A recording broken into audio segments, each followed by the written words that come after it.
2/3 of the way down into a pitch-black quarry, the dog stopped moving and would not make a sound. He just stared at a crack in the rock, frozen, every muscle pointing at something his handler couldn't see. She followed him in and found a wounded man curled around a half-dead dog he refused to let go of, even as the cold took him.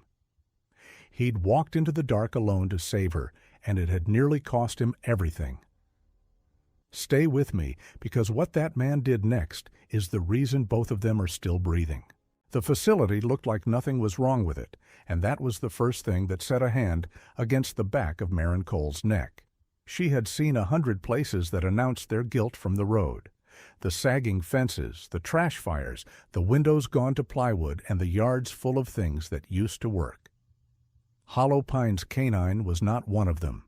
It sat at the end of a raked gravel lane outside Coyle with a fresh painted sign and a row of young crepe myrtles somebody had actually watered through the dry end of summer, and a front office with a glass door so clean it threw the morning back at her in a single, hard sheet of light. The flag was the right size.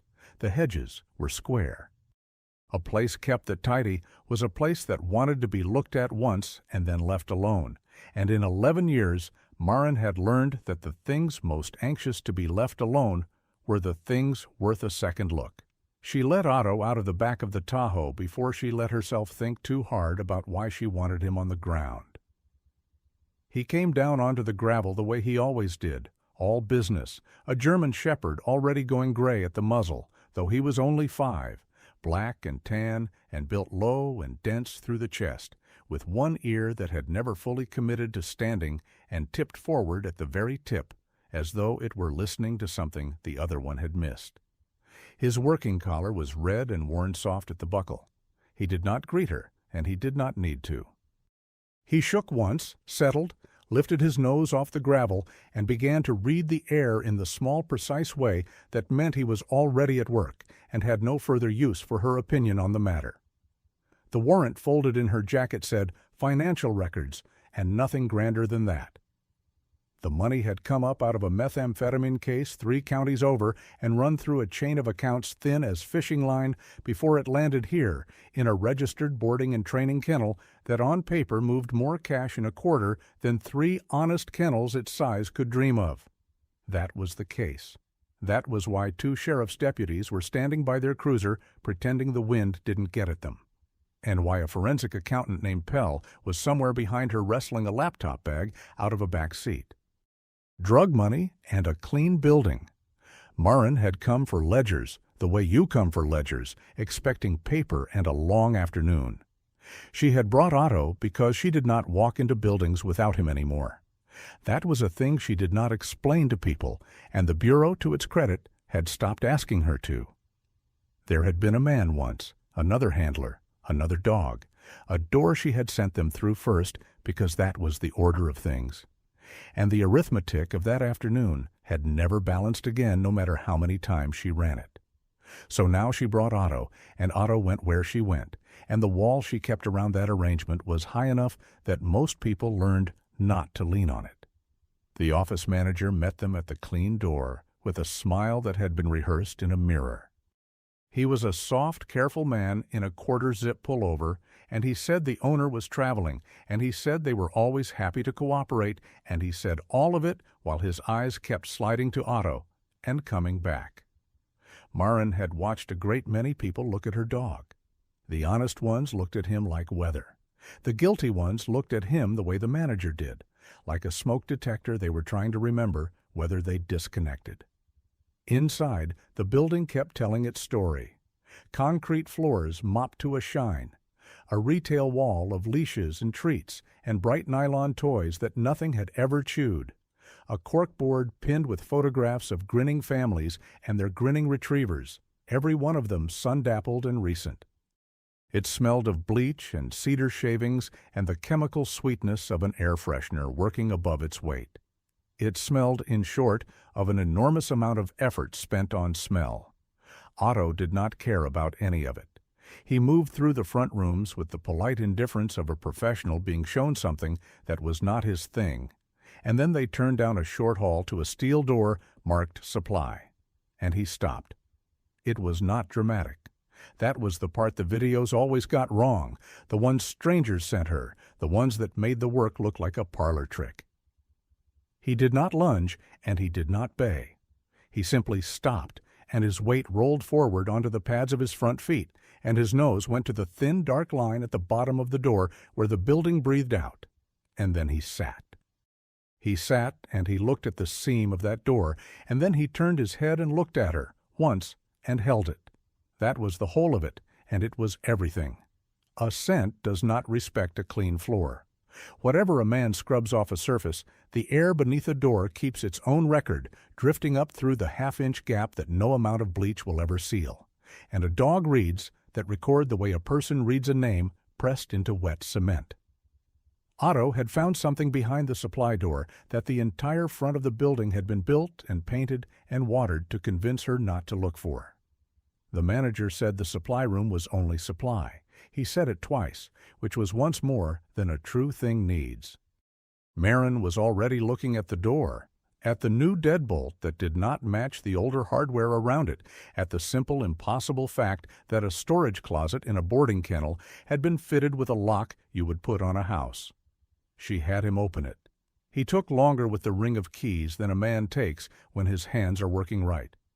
The room behind the clean door was not a room. It was a mouth into another building entirely. A long, low cinder-block run grafted onto the back of the structure where the satellite photographs showed nothing but roof line and afternoon shadow. The light in there was the flat gray that falls off bare bulbs, and the air that rolled out to meet her was not bleach. Otto rose and came to stand at her knee and did not go in until she told him to, because that was the agreement between them, and he had never once broken it. There were dogs. They were in kennels along both walls, and they did not bark, and the silence of them was the worst sound Marin had heard in a long career full of bad ones. A dog barks at a stranger in a doorway. It is the most ordinary thing a dog does in this world. These lifted their heads and watched her come, and most of them did not rise, and the few that did rose slowly, and stood at the front of their runs with the soulful, patient eyes of animals who had stopped expecting a door to mean anything good, and had decided, in some private and dignified way, to go on waiting regardless. They were thin beneath their coats. There was a fading thing in how they held themselves, a spirit banked low, a fire kept just barely alive on too little wood. One of them, a brindle with a wide, gray-touched face, set its nose to the chain link and leaned, only leaned, the entire weight of it, against the wire, as if contact with anything in the world were worth what little it had left to spend. Marin stood very still. At her side, Otto's tail had lowered, not from fear. His hackles lay flat, and his breathing came even. He had read the room the way she had, and there was nothing in it for him to do.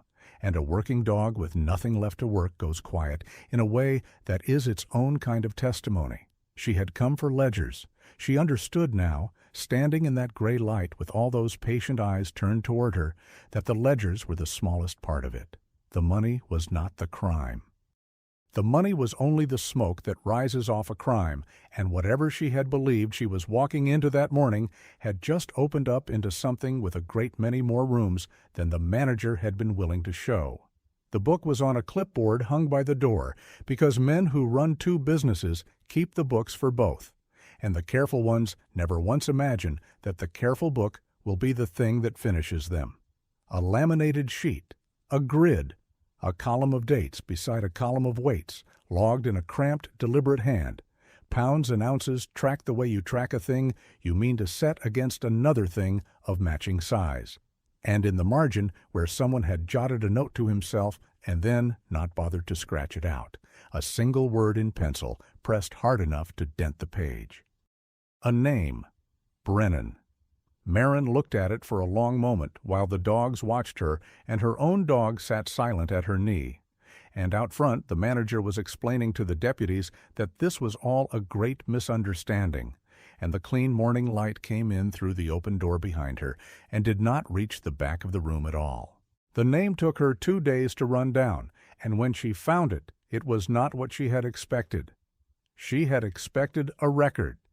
Men whose names ended up penciled into the margins of a fighting log generally had records, the kind that read like a staircase going down, and she had sat in the field office with Pell and a screen full of databases waiting for the staircase to appear. Instead, she got a service file with more of it blacked out than left in, a silver star she had to read about sideways because the citation itself was classified, and a discharge that was honorable and abrupt in the way that told its own story without telling you any of the details. Wyatt Brennan, 35. Formerly of a unit the file would not name. Currently, the registered owner of 4 acres and a string of chain link runs off the county road south of Coyle, operating under a business license that read, in the flat language of the county clerk, Canine Rehabilitation and Behavioral Rehoming. A man who rehabilitated broken dogs with his name in the margin of a book that recorded their weights for the pit. It could be read 2 ways. Maren had learned to distrust the reading that was easier on everybody. The place, when she came up the road with Otto riding the back, was the opposite of Hollow Pines in every particular. Nothing was raked. The gravel had given up being gravel in places and become simply the ground. The runs were old but clean, the welds rough and rust-touched, and obviously done by hand, and there were dogs in them that barked like ordinary dogs, full-throated and unembarrassed, throwing themselves at the wire in the universal and uncomplicated language of someone is here. It was, after the silence of that back room, very nearly the best sound she had heard in a week. He came out of the barn before she'd cut the engine. He moved like a man who had learned to see a vehicle as a question, unhurried but already reading angles, and he stopped at a distance that was not quite hospitality and not quite challenge, and stood there with a coil of lead rope in one hand. He was tall and gone a little lean in the way of men who forget meals, with a few days' dark beard and a forearm she could see even from here was marked with old ink, faded to the gray-blue of something a long way back, the unmistakable trident, dulled by years and sun. His eyes did the same thing the managers had done 2 days before. They went to Otto, but where the manager had looked at her dog and seen a smoke detector, this man looked at Otto, and something in his shoulders eased by a 1/4 inch, the way it does in people who have been more comfortable around dogs than around their own kind for a long time. "You're not here about a dog," he said. It wasn't a question. FBI. She showed him the credentials and let him take his time with them, because men like this resented being hurried, and there was nothing to be gained by it. "Maren Cole, I'd like to ask you about Hollow Pines Canine." The name landed. She watched it land. Not guilt. She had spent 11 years learning the difference, and this was not guilt. This was a man setting his feet. "I'm going to want to be careful here," he said. "I've found that talking to people with badges about that place is a good way to end up holding something I didn't pick up." That's a strange thing for an innocent man to say. It's the only thing an innocent man can say, in my experience. The guilty ones never worry about it. He looped the lead rope once around his fist. "You came with the dog? Why?" She could have deflected. She found, somewhat to her own irritation, that she didn't want to. "I don't go into things without him." He nodded slowly, as though that were the first thing she'd said that he trusted completely. "No," he said. "I don't suppose you do." She told him about the back room because she needed to watch his face when she did, and his face went somewhere bad and stayed there. He looked off toward his own runs, at his own barking, healthy, ordinary dogs, and his jaw worked once, and when he spoke again, his voice had dropped into a register that was being kept level by main force. "How many?" "Enough?" "What kind of shape?" "The kind," she said, "that doesn't bark." That one went into him like a blade. He closed his eyes for a second longer than a blink.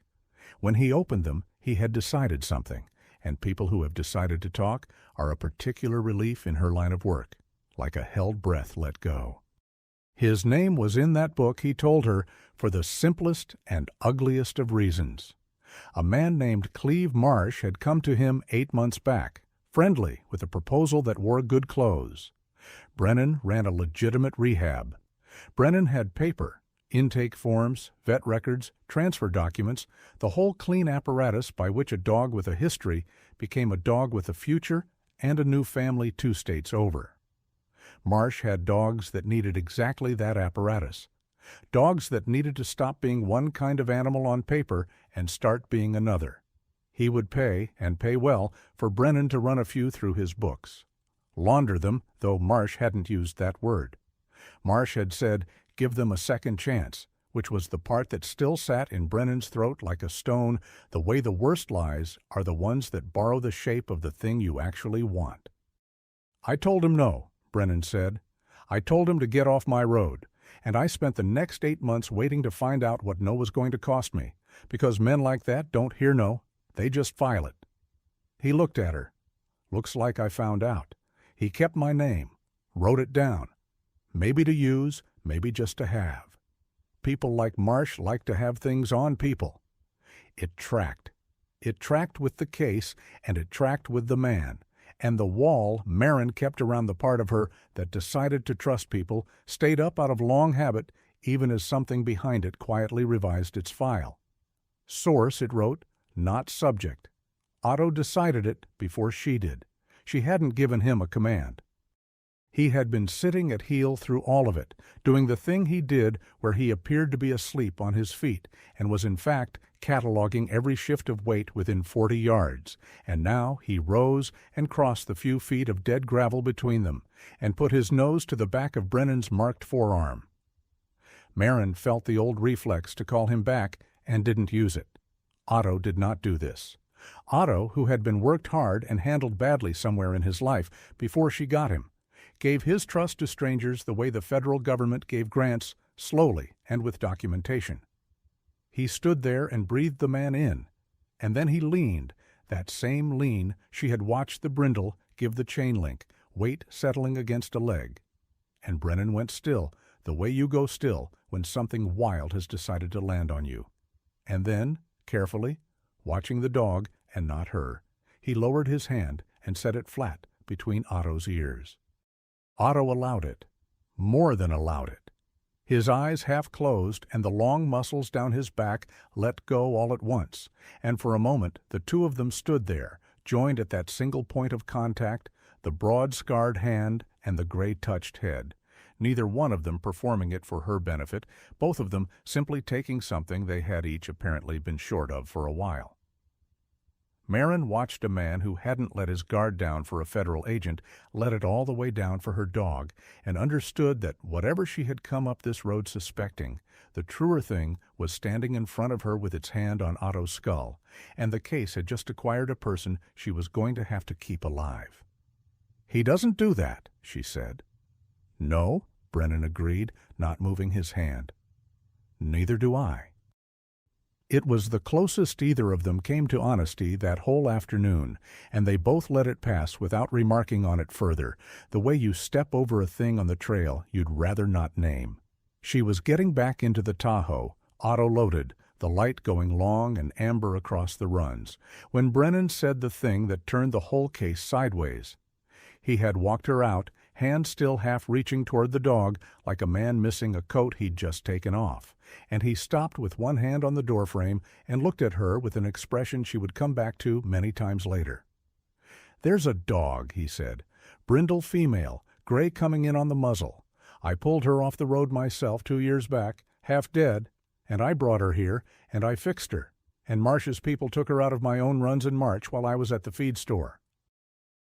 His voice didn't rise. That was the part that got her. "Bertie, I called her Bertie." "Why her?" Marin said, "out of all of them?" "Because she's been somewhere." He said it quietly, and his eyes were very steady on hers. "She knows a place. She's the kind of evidence that walks and breathes and can't testify, and a man like Marsh doesn't take a thing like that back unless he's afraid of what it remembers." He stepped away from the truck. "You find your back room, Agent Cole? I hope you burn it down. But somewhere out there is one dog that knows exactly where the worst of it lives, and they took her because she's dangerous to them. which means she's the most dangerous thing either of us has got." He turned and walked back toward his barking, living dogs, and Marin sat in the cooling truck with her hand resting on the gearshift and did not start it for a moment, and behind her in the dark of the back seat she heard Otto turn around twice and lie down with a sound like a held breath, finally given up.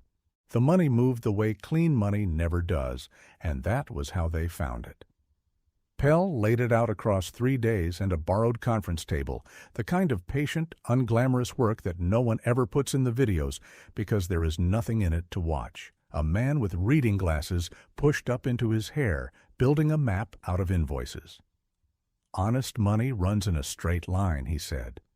"It goes from a thing that happened to a thing that was paid for, and you can walk it backward with your finger. This money did not run straight. It went in loops. It left Hollow Pines as boarding fees and training packages, far too many of them for the dogs the place actually kept, and it landed in the accounts of a long-haul outfit called Dellinger Freight, and from there it scattered into a dozen small payments to a vendor that existed only as a name and a post office box. The vendor was called K9 Supply Group. It had no warehouse, it filed no taxes worth the name. It billed Dellinger Freight month after month for shipments of crates and kennel equipment and veterinary product that were never delivered anywhere a truck could go, because the crates were the cover, and the freight invoices were the laundry, and the dogs were the thing nobody had thought to write down. Royce Dellinger himself stayed 3 rooms back from all of it. Marin had pulled his picture, a heavy, unhurried man in good shirts, the kind who gave to the volunteer fire department and got his name on a banner for it. And she had listened to him on a wiretap for an hour and a half, and not once heard him say a thing a jury could use. He spoke in freight. He said manifests and throughput and moving units, and you had to already know what the units were to feel the cold come off the words. He was a man who had built a wall of paperwork between himself and the smell of that back room, and he stood behind it, the way the office manager had stood behind his clean glass door, confident that no one would look at the seam along the bottom where the truth came through. On the 4th day, the wire gave them a load on the move, and they took it on a county road at dusk. She heard it before she saw anything worth seeing. The truck was pulled onto the shoulder, the deputy's lights turning the dust pink, 2 men face down on the gravel, and a third being walked back to a cruiser, and the doors of the box trailer stood open onto the dark. And out of that dark came a sound she would carry around for a long time afterward.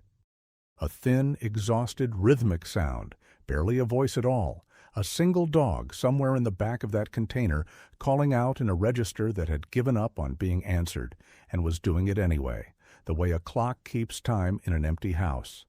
It was not a bark, it was the worn-down ghost of one. It went straight through the noise of the engines and the radios and put every hair on Marin's arms standing.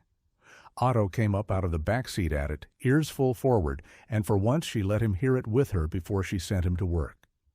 There were 9 of them in the trailer, crated and stacked, and they came out one at a time into the failing light, and they had the same fading quiet about them as the ones in the back room, the same soulful, patient, banked-down look as though some essential pilot light in each of them had been turned low to save fuel for a winter that kept not ending.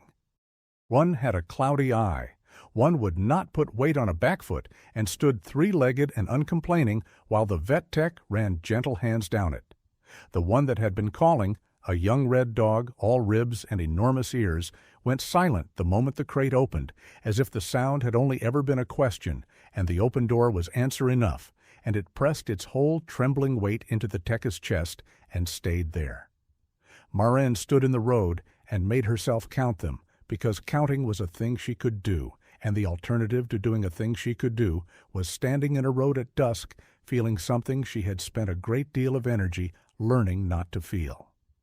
The third man, the one being walked to the cruiser, was younger than she'd expected.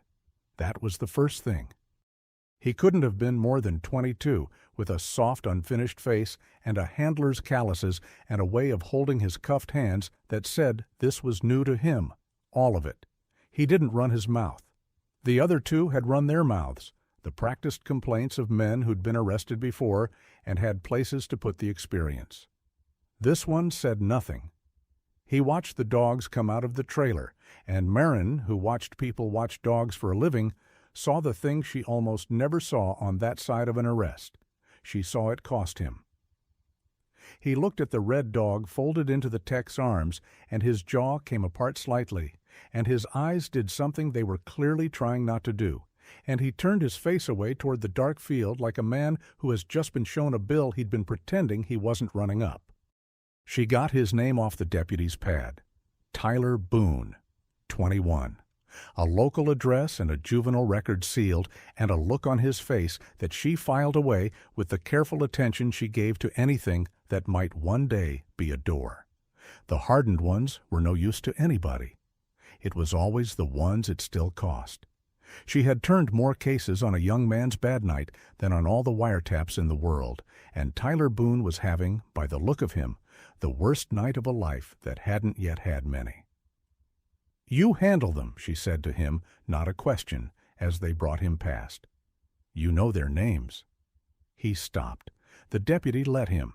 He looked at her, and then he looked back at the trailer, at the 9 animals being lifted one by one into the warm-lit boxes of the animal control vans, and something moved across his unfinished face that she would remember. "They've all got names," he said. It came out low and cracked. "Somebody named every one of them. That's the part nobody." And then he shut it, hard, the way you shut a door on a room you can't afford to stand in, and let the deputy walk him the rest of the way, and Marin let him go, because you do not pull a thread like that in a road full of people. You note where it is. You come back for it when you're alone. She was still standing there when the call came in, and it came from the wire room, and the analyst's voice was flat in the way analysts go flat when the thing they're reading has stopped being abstract. "We've got chatter about an event," he said. "Invitation only, end of the week, location floating." They don't say it twice the same way. Big money in from out of state. A pause, paper turning. "And Agent Cole, there's a line here you're going to want. They're staging animals for it. One of them they keep calling the Brindle, the one Brennan's been asking after." Another pause. "She's alive.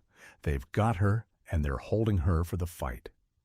Marin stood in the cooling dark with her phone against her ear, and Otto leaning his weight into her leg the way he did when he read something off her that she hadn't said out loud, and somewhere down the road the last van door closed on the last of the 9. And she thought about a man 4 acres south of Coyle who was about to learn that the dog he'd grieved was alive, and exactly where men who hurt things were keeping her. And she understood, with the particular sinking clarity that had ended more than one of her good nights, that there was no version of telling him that did not end with Wyatt Brennan going to get her. She found out he'd gone the way you find out about the worst things, which is too late and all at once. She had told him on the porch of his own barn because he had a right to hear it from a person and not a rumor, and she had watched the newsland and known in the same breath that she'd made a mistake telling him alone. Birdie's alive. They're holding her for an event. That was all. She had not given him a place because she did not have a place, only a county and a wire full of voices that wouldn't say the same thing twice. But Wyatt Brennan had spent a career finding things that did not want to be found, and a man like that does not need the whole map. He needs a direction and a reason, and she had handed him both and driven away, believing she'd bought herself a day. She had bought herself 9 hours. At a little past 10, the wire room flagged movement near a played-out limestone quarry off the old Pierce Road, a property Dellinger Freight had no business near, lit up with vehicles it had no manifest for.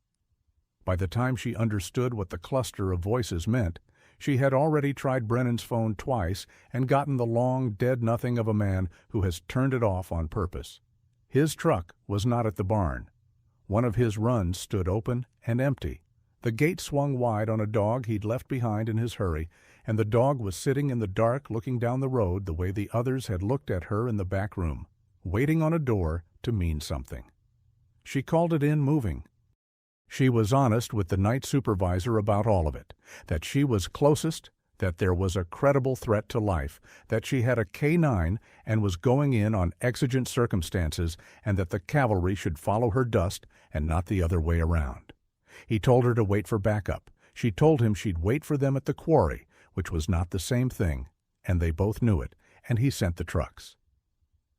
The quarry at night was a bad place to look for anyone. She understood that the moment her headlights swung across it, a moonscape of cut stone and spoil heaps and standing black water, a place with no soft ground anywhere in it to hold a footprint or a scent, just bare rock that gave the day's heat back to the dark and took nothing in return. 2 sets of taillights were pulling away on the far side, unhurried, a job finished. She did not chase them.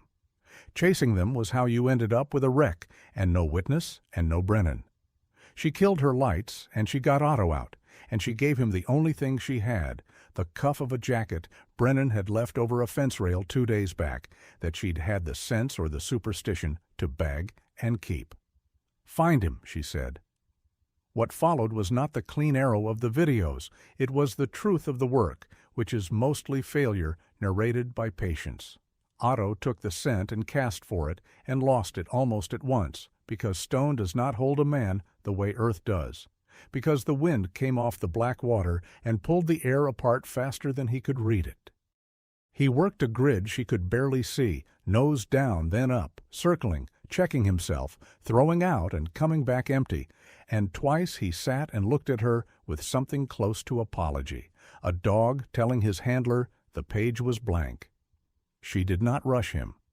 Rushing him was the one thing guaranteed to ruin him. She stood in the dark with her heart going and let her dog do a thing she could not do, and trusted the nose over her own screaming sense of the clock, because the nose was right more often than the fear was. He caught it at the lip of the lower cut, a thread of it snagging on a ledge where the wind couldn't scour, and his whole body changed. The doubt went out of him, and the line came into him, and he went low and certain down a switchback of broken stone with Marin scrambling behind. And the minutes stretched out long and silver and terrible, and then, 2/3 of the way down into the old workings, where the dark pooled thickest, Otto stopped. He stopped the way he'd stopped at the supply door, except there was no door. He simply froze mid-stride with one foot still lifted, and his head came around toward a fissure in the rock face, and he did not bark. Everything in him pointed and held and made no sound at all. The trained silence of a dog who knew, somewhere under all the breeding and the drills, that noise in the wrong dark gets the quiet thing hurt.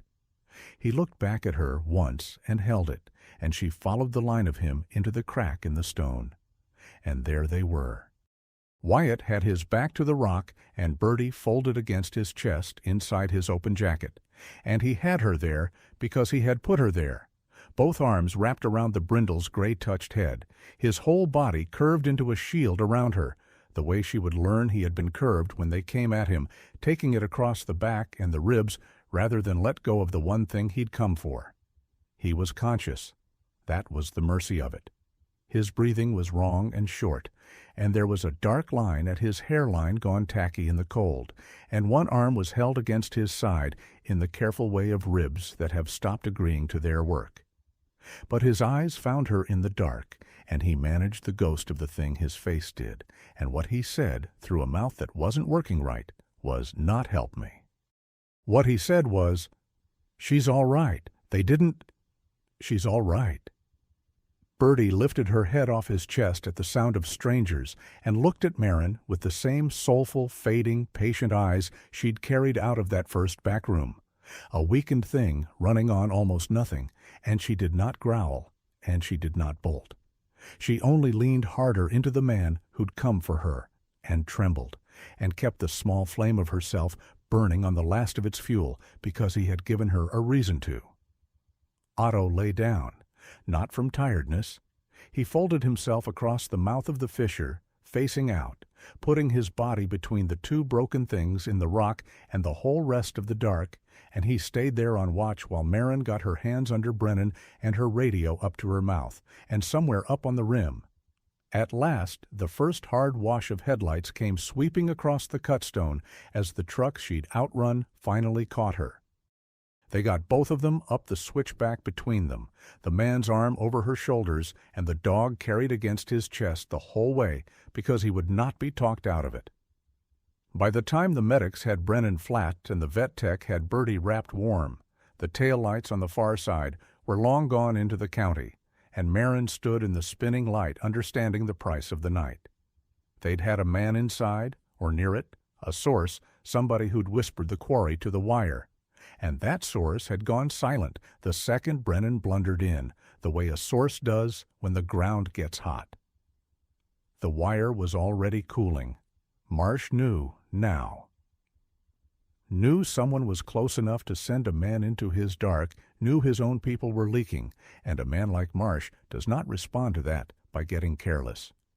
He responds by moving the date up and burning what he can't carry and getting mean. "You weren't supposed to come," Brennan said from the gurney, finding her hand with the one that still worked. "Neither were you," she said, and did not let go. And beside them, in the back of the warm van, a brindle dog and a graying shepherd lay nose to nose in the dark, breathing, while the desert of cutstone gave up the last of its heat to a sky going hard and clear and cold above the quarry. Marsh moved the date up the way she'd known he would, and that was the thing that saved them. A man burning what he can't carry leaves a brighter trail than a man taking his time. The wire had gone cold, but cold wire is not a dead wire, and in the 3 days after the quarry, the small, careless things began to pile up the way they do when somebody is rushing. A fuel charge, a feed order tripled, a block of out-of-state numbers all lighting up the same rural tower across 2 nights. Boone gave them the rest. He gave it from a county holding cell after a night and a day of sitting with the thing his face had already told her in the road, and after a federal prosecutor sat across a metal table from him and laid out a proffer in plain words. Tell us what you know, tell it true, and the worst night of your life does not have to become the rest of it. He'd asked one question before he said yes. He'd asked what happened to the dogs. And when they told him the 9 were warm and fed and that a brindle named Bertie was sleeping on a heated floor at the county shelter, the young man had put his face in his cuffed hands and stayed that way for a while. And then he had told them everything, including the part nobody could have found on a wire, that the fights were held in the gutted shell of an old sail barn off the Tillman Cutoff, and that the money never stayed in the room. That last part was the piece Marin turned over all the way out to the staging point in the dark. The money never stays in the room. They came in at the back end of the event, which was deliberate. You do not raid a barn full of people to stop a thing already happening. You raid it to take the people and the paper is worth more than any single bad night under that roof. So she let it run the few minutes longer it took to get the perimeter set, hating every one of them, and then the doors went at 3 points at once, and the lights came up, and the night turned into the particular roaring chaos of 50 people discovering all at once that the exits belonged to somebody else. Men went over folding chairs. Money went up into the air and came down like bad weather. Marin moved through it with Otto tight at her left knee and her attention not on the running men at all. The running men were the task force's problem, and there were enough vests in that barn to fold them up. But on the rows of crates stacked along the back wall, where the night's animals waited their turns in a stillness that the human panic could not touch. That was Otto's work, and she sent him to it. Not apprehension. She had handlers all around her trained to send a dog at a fleeing man, and on another night Otto could be one of them. But tonight she needed his nose, not his teeth. She walked him down the rows, and he cleared them one crate at a time, reading each animal, passing the frightened and the merely caged, and the dogs in those crates lifted their heads at the shepherd going by in his red collar, and something moved through them, some rumor of rescue traveling crate to crate faster than she could walk it. The vet techs came in behind her, with the warm vans already backing to the doors. She got to the end of the row and crouched at a crate near the corner and found, looking back at her with a gray-muzzled patience she would have known anywhere, The absence of a dog, because Bertie was safe, was sleeping on a heated floor miles from here, and the empty space where Bertie would have been was the cleanest evidence in the building of how close this had come to going the other way. Then Otto stopped caring about the crates. He had been working them dutifully, and then his head came off the line and swung toward the back corner of the barn, toward a section of plank wall that looked like every other section of plank wall. And he pulled. He pulled toward bare boards, nose up and working hard, and where there should have been the flat nothing smell of old lumber, he had found something that lit him up the way the supply door had. A thread of human scent and oiled metal and paper and ink coming through a seam that the eye could not see, but the air could not keep. He sat in front of the blank wall and looked at it, and then looked at her, and held it. "Here," she called, and a deputy with a pry bar got a corner up, and the wall came away in a single hinged section, false as a stage flat. And behind it was the thing that finished all of them. A steel cash box, a laptop, and a ledger, not the laminated weight sheet from the back room, but the real book, the double-entry heart of the whole machine, every fight and every wager and every cut, written out in a careful hand by a man who could not bear not to know exactly what he was owed. The money never stays in the room, it had stayed in the wall. Cleve Marsh had built himself a place to put the truth where no person would look, and never once imagined the thing with no stake in the money at all, the thing that read seams and didn't care what was clean. They took Marsh near the side door with a duffel in each hand. He did not run when he saw he was caught. He stopped, and he looked at Otto, sitting alert beside the open wall, and his face did a brief ugly arithmetic and arrived at the only sum left to it. He'd been ready for men. He had not, in the whole architecture of his careful nights, planned for a dog. They put him on the ground and read him his rights, and he said nothing at all, which was the smartest thing he'd done in months and far too late to matter. Royce Dellinger was not in the barn. Royce Dellinger was 3 rooms back from it, the way he was 3 rooms back from everything, asleep in a good house 40 miles off with his name on a banner down at the volunteer fire hall. But the ledger in the wall ran straight to K9 Supply Group, and K9 Supply Group ran straight to Dellinger Freight, and the laptop did the rest, and at 6 the next morning, Marin stood on his wide front porch in the gray light and watched an agent hand him a warrant across the threshold of his own clean door. He read it without his hands shaking. That was the part she carried away. He read it the way a man reads a delayed invoice, with mild irritation and no fear at all. And when he was done, he looked up at the agents on his porch and at the trucks in his raked drive, and he said the only thing he ever said about any of it in the flat, reasonable voice she'd listened to for an hour and a half on a wire. "I move freight," he said. "I don't know what people put in the boxes." And the terrible thing she understood, watching his untroubled face in the dawn, was that he believed it, that he had built the wall between himself and that back room so high and so early that he had finally walked around behind it himself and could stand in his doorway with the smell of it on his money and feel, to the bottom of his comfortable soul, that he had never done a single thing wrong. Otto leaned against her leg in the cold. She put her hand on his head and felt the warmth come up through her glove, and behind her in the brightening county, the warm vans were carrying the last of the night's animals toward heated floors and open futures, and somewhere a young man named Tyler Boone was learning what it felt like to have said a true thing out loud. And she stood on the porch of a man who would never feel anything at all, and was, for once, almost glad of the wall she kept around herself. Because at least, she thought, she knew exactly where hers was and what it was keeping in.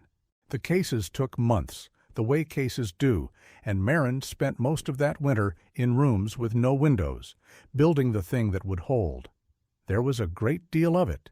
There always is, after the night that makes the news, the part nobody films, the affidavits and the chain of custody logs, and the long, grim accounting of a ledger, read line by line into a record. Marsh took a deal in the end, rather than watch his own book testify against him.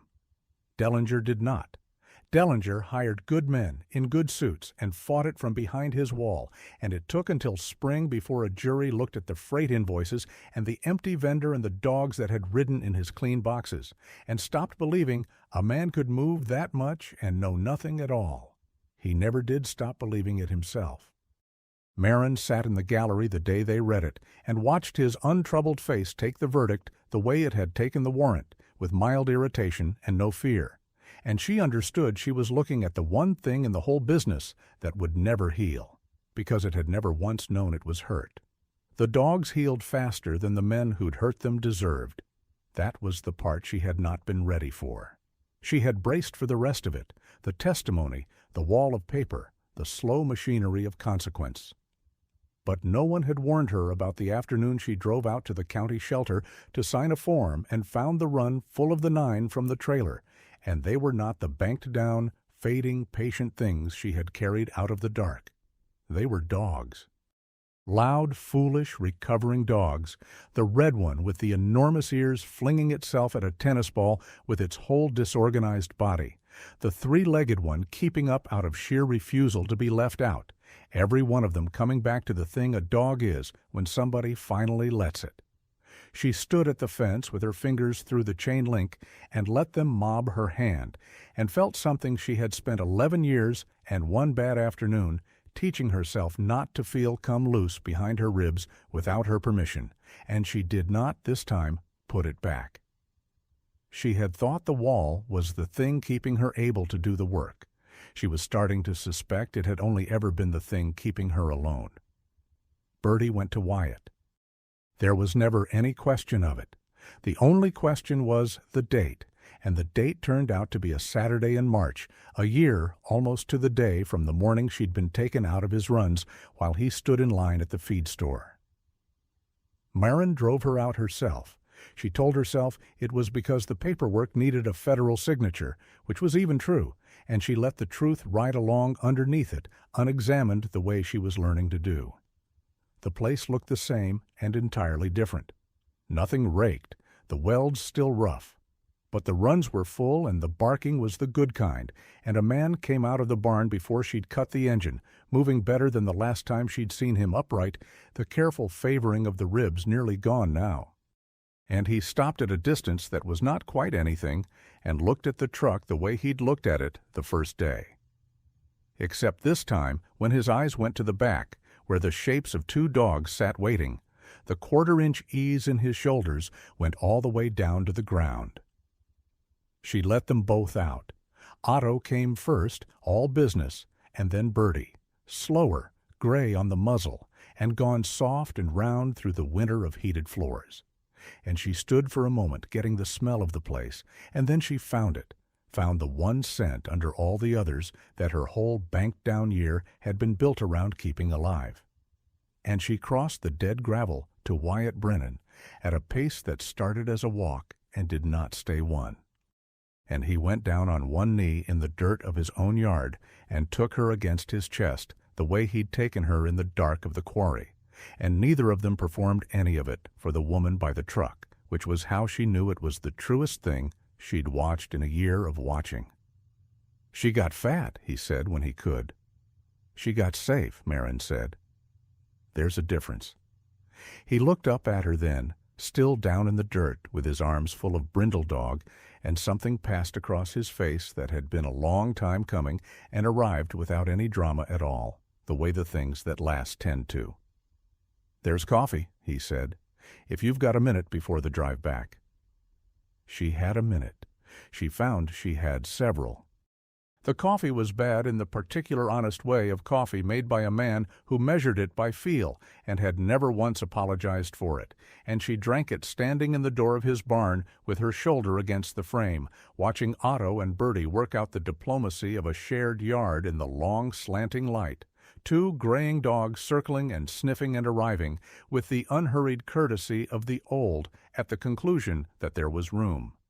The coffee was scalding and a little burnt, and tasted of the tin pot and the open morning, and it was, she thought, the best thing she'd put in her mouth in longer than she could account for, because she was drinking it somewhere instead of in a car, with someone instead of past them.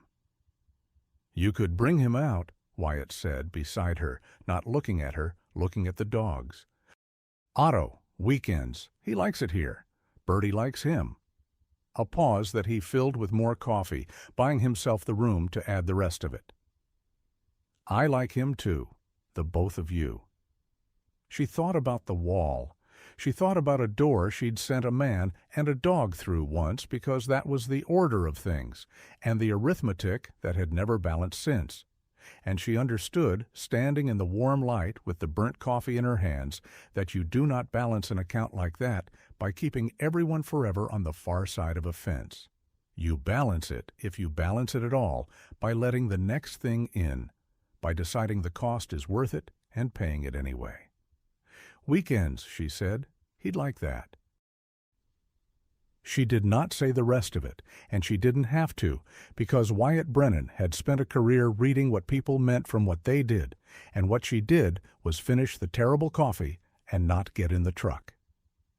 It is worth saying plainly, because the version of this story that travels never does, what the whole of it had actually turned on. Not the wiretaps, not the ledger in the wall, though the ledger is what put the men away. It turned on a dog that had been somewhere and could not say so, and a man who would not let go of her in the dark, and a graying shepherd who read a seam no person could see, and an agent who trusted that nose over her own loud fear long enough to follow it down into the stone. It turned, in the end, on the simple refusal of a few stubborn creatures to leave a thing behind, only because leaving it would have been easier. That is not a strategy. It does not reliably work. Most things left in the dark stay there, and most kindness goes nowhere anyone can see. But sometimes a man pulls a half-dead dog off a road for no reason he could name, and fixes her, and 2 years on she is the one thing in the county that knows where the worst of it lives. And the fixing comes back around, grown larger than anyone planned, and arrives in a form nobody could have drawn up in advance. It is not the universe settling accounts. It is only what happens once in a while when something decent gets put into the ground and is given, against all the odds the dark can offer, enough time to root. The light went long and gold across the runs. Otto and Bertie lay down at last in the open door of the barn, nose to nose, 2 old soldiers off the clock, and a man and a woman stood over them not saying much, with bad coffee and the whole easy evening coming on, and the place that nobody had raked held its ground at the end of its road, full and loud and living in the ordinary gold light of a county that had, for once, kept the thing worth keeping. If you take one thing from Marin and Wyatt tonight, let it be this. The people in this story were not heroes, because they felt brave. They were ordinary in almost every way that counts. Marin spent 11 years building a wall around her own heart because it had been broken once on the job, and she was certain the wall was the only thing letting her keep going. Wyatt came home from a war he could not talk about, and decided the smallest, most broken creatures were the ones still worth saving, even when he had stopped believing he was worth much himself. They did not do the right thing because it was easy. They did it stubbornly, on bad nights, at real cost, the way most decent things actually get done. And in the middle of all of it stood a dog. Bertie could not speak, could not testify, could not name the people who had hurt her. She could only remember and lean and keep the small flame of herself alive long enough for someone to come. That is the quiet truth underneath this whole story. The most defenseless thing in it turned out to be the one that mattered most. Every animal that waited in that gray room had a name. Somebody had named each one. And being named meant somebody, somewhere, had once decided that creature was worth keeping. You can decide that too. Tonight, somewhere near you, there is a shelter with a runful of patient, fading, hopeful eyes, waiting on a door to mean something good. You don't have to save all of them. You only have to be the person who doesn't walk past the one in front of you. Kindness rarely comes back the way we expect. Most of it goes nowhere we can see. But once in a while, a small good thing put quietly into the world grows larger than anyone planned and finds its way home. If this story moved you, give it a like so it reaches someone who needs it. Tell me in the comments about a dog who saved you. And subscribe, because there is always another one waiting to be found.